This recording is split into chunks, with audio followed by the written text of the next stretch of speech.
Selamat datang di Selamat datang di Azarya Solution Academia. Kali ini kita akan membahas mengenai tips lolos Turnitin. Jadi bagaimana sih cara menghindari plagiarisme Turnitin agar skor Turnitin Anda tidak besar dan bisa lolos terus lulus saat dia cek di perpustakaan kampus dan lain sebagainya. Nah, inilah beberapa tips dari kami agar karya ilmiah Anda bisa lolos dari Turnitin. Yang pertama, jangan menunda-nunda penelitian dan tugas Anda. Penelitian yang baik mesti membutuhkan waktu. Menunda riset atau penelitian akan membuat Anda kehabisan waktu dan terlalu tertekan dalam menyelesaikannya. Nah,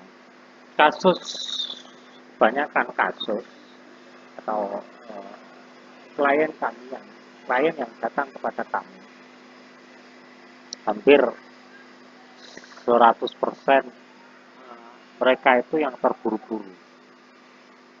Di rata-rata mereka meminta untuk diturunkan skor Turnitinnya dalam durasi waktu 1 hari dengan jumlah halaman 100 lebih, dan itu skor Turnitinnya 70% ke atas. Mereka ingin diturunkan dalam waktu 1 hari. Nah, itu tidak mungkin. Apa yang ada di balik itu? Di balik itu adalah ada perilaku menunda waktu dari penelitinya, sehingga ketika waktunya sudah mepet dan kemudian dicek itu ternyata besar, akhirnya bingung, sehingga deadline untuk pengumpulan karya ilmiah atau tugas akhir atau skripsinya itu sudah sangat mepet sekali. Itu bagi siapapun adalah tidak mungkin untuk menemukan skor Turnitin. Oleh karena itu, jangan biasakan menunda-nunda penelitian dan tugas Anda.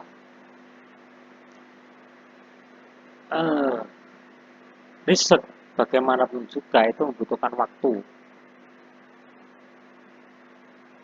baik menuliskannya dan lain seterusnya.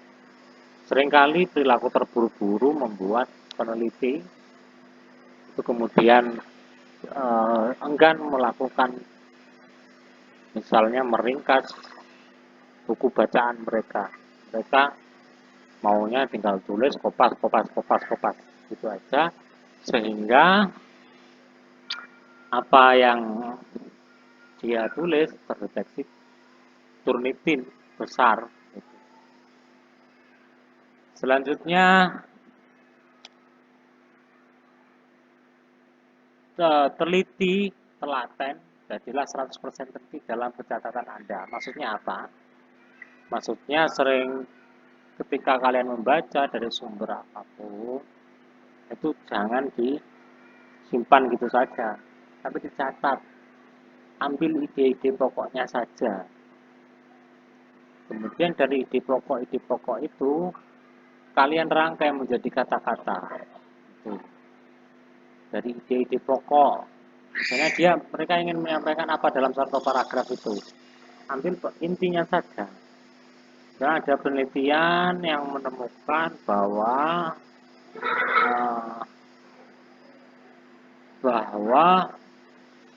perawatan anak itu berpengaruh terhadap kepribadian anak. Itu kan ide pokoknya. Ambil ide pokoknya itu saja. Dibuktikan dengan perhitungan perhitungan A, B, nah itu saja. Ambil itu ide pokok itu saja. Kemudian cari lagi apa yang berpengaruh di riset lainnya. Lalu kemudian Anda bisa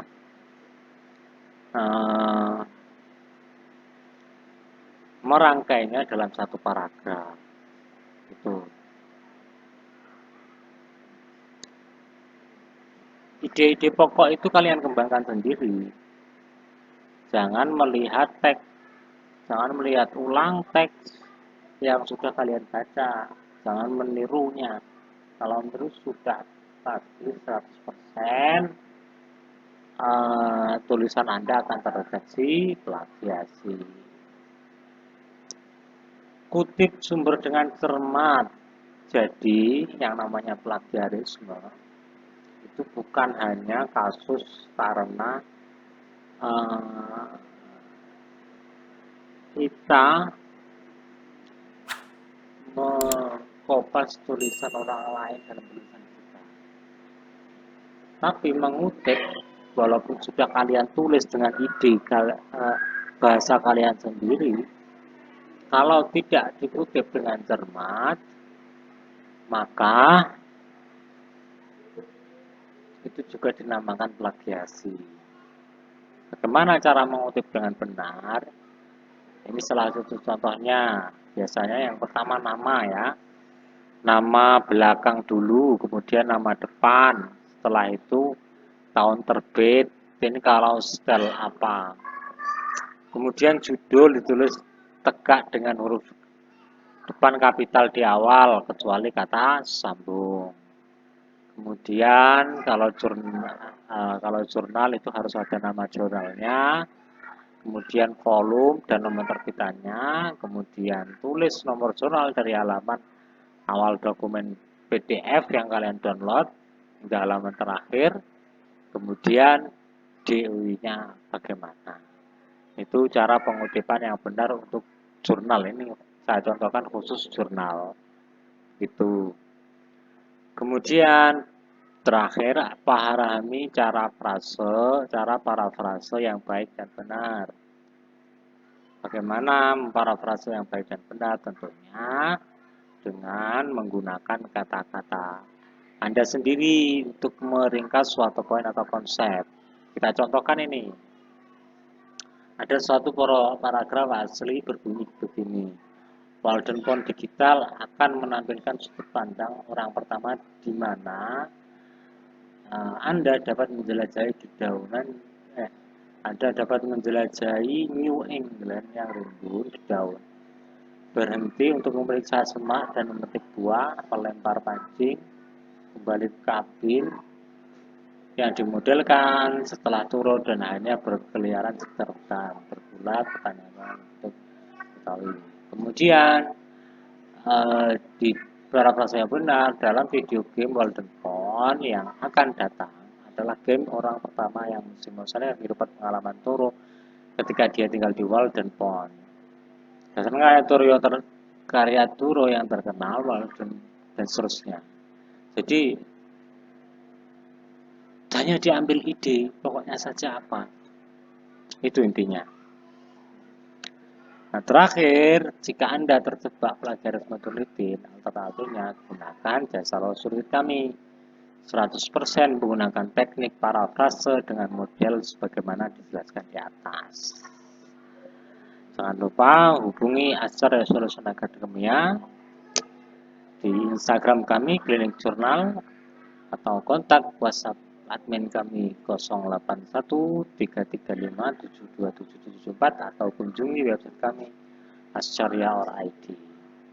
Demikian untuk paparan mengenai cara lolos dari Top 18. Selamat mencoba.